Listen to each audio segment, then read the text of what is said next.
Hello friends, income tax के cases की series में आज जो केस हम डिस्कस करेंगे वो इस चीज को लेकर के है कि यदि एसएससी से उसकी असेसमेंट प्रोसीडिंग्स के दौरान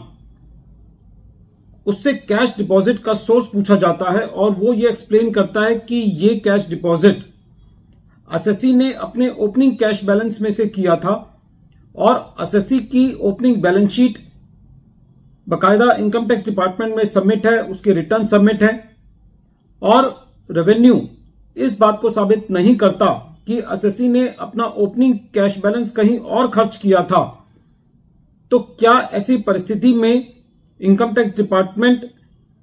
बिना यह साबित किए हुए कि एसएससी का कैश कहीं और खर्च हुआ, उस कैश डिपॉजिट को एसएससी की इनकम में एड बैक कर सकता है? यही केस प्रेजेंट केस में जोधपुर आईटीएटी ने अपने एक केस नवीन भोलिया वर्सेस इनकम टैक्स ऑफिसर के केस में डिसाइड की। यह case 115 ITR tribunal page number 82 पर रिपोर्ट हुआ। केस का जजमेंट 7 मार्च 2024 को आया। प्रेजेंट केस असेसमेंट ईयर 2010-11 से रिलेट करता है। जैसा कि हम सब जानते हैं, सेक्शन 68 कैश क्रेडिट के बारे में बात करता है और section 69A unexplained money etcetera के बारे में बात करता है। ये दोनों सेक्शंस उन अमाउंट्स की एडिशन की बात करते हैं जो कि एसएससी की बुक्स में ड्यूरिंग द ईयर क्रेडिट पाए गए हों, और इन सेक्शंस के अंदर कहीं पे भी रेवेन्यू को यह अधिकार नहीं है कि वो एसएससी के ओपनिंग बैलेंसेस को एसएससी की इनकम में एड बैक करे। एसएससी के यहां सेंट्रल ब्यूरो ऑफ इन्वेस्टिगेशन ने सर्च की, सीबीआई ने कुछ एसएससी के यहां कैश पाया और फिर सीबीआई ने वो इंफॉर्मेशन इनकम टैक्स डिपार्टमेंट के साथ साझा की और उस इंफॉर्मेशन के आधार पर एसएससी की सेक्शन 147 के अंदर असेसमेंट की गई। जब एसएससी से कैश डिपॉजिट का सोर्स पूछा गया तो एसएससी का यह कहना था कि एसएससी अपने पिछले 3 सालों से इनकम टैक्स के रिटर्न, बैलेंस शीट और profit and loss account file कर रहा है और जो कैश डिपॉजिट किया गया है वो एसएससी ने वो कैश डिपॉजिट किया है जो एसएससी के पास ओपनिंग बैलेंस था as per audited balance sheet. लेकिन असेसिंग ऑफिसर ने एसएससी की एक्सप्लेनेशन को कंसीडर नहीं किया और जो भी कैश डिपॉजिट किया था उसको एसएससी की इनकम में सेक्शन 69A के अंदर अनएक्सप्लेन्ड मनी मानते हुए उसका एडिशन कर दिया। जब ये मैटर सीआईटी अपील के पास गया तो सीआईटी अपील ने भी जो असेसिंग ऑफिसर का व्यू था उसको अबेट किया और ये कहा कि ये व्यू ठीक है। जब ये मैटर ट्रिब्यूनल ने सुना तो ट्रिब्यूनल का यह कहना था कि प्रेजेंट केस के अंदर असेसिंग ऑफिसर अपनी असेसमेंट के दौरान यह एलिगेशन करता रहा कि एसएससी ने अपने पिछले सालों की बैलेंस शीट और रिटर्न फाइल नहीं की है, जबकि एसएससी ने अपने पिछले 3 सालों की इनकम टैक्स की रिटर्न, बैलेंस शीट और profit and loss account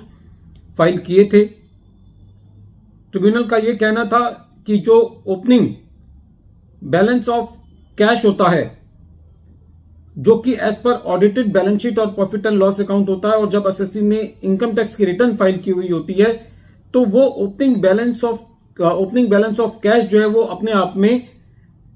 establish हो जाता है। ट्रिब्यूनल का यह भी कहना था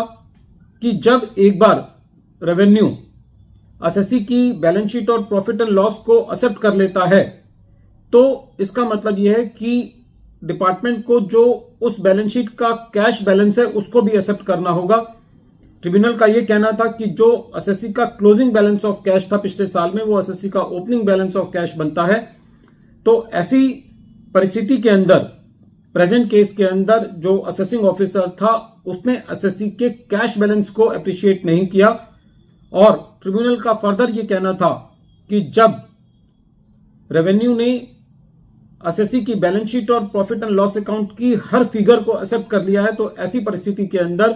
कोई कारण नहीं बनता कि रेवेन्यू एसएससी के कैश बैलेंस को डिसबिलीव करे। ट्रिब्यूनल ने यह कहा कि जो ओपनिंग बैलेंस ऑफ कैश है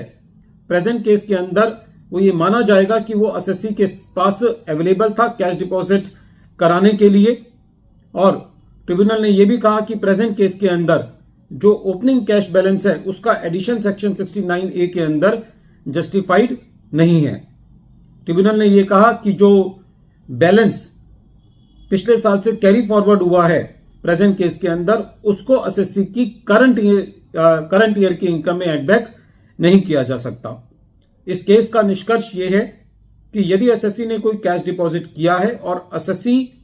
ये एक्सप्लेन करता है कि ये कैश डिपॉजिट एसएससी का ओपनिंग कैश बैलेंस था जो कि उसकी बैलेंस शीट से सब्सटेंशिएट होता है,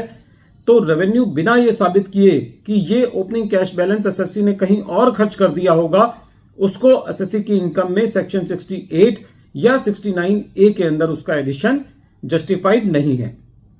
वीडियो के अंत में एक बार फिर मैं केस का नाम रिपीट कर रहा हूं। केस का नाम है नवीन भोलिया वर्सेस इनकम टैक्स ऑफिसर और ये case 115 ITR tribunal page number 82 पर रिपोर्ट हुआ। मैटर जोधपुर IT80 ने 7 मार्च 2024 को डिसाइड किया। Thank you friends.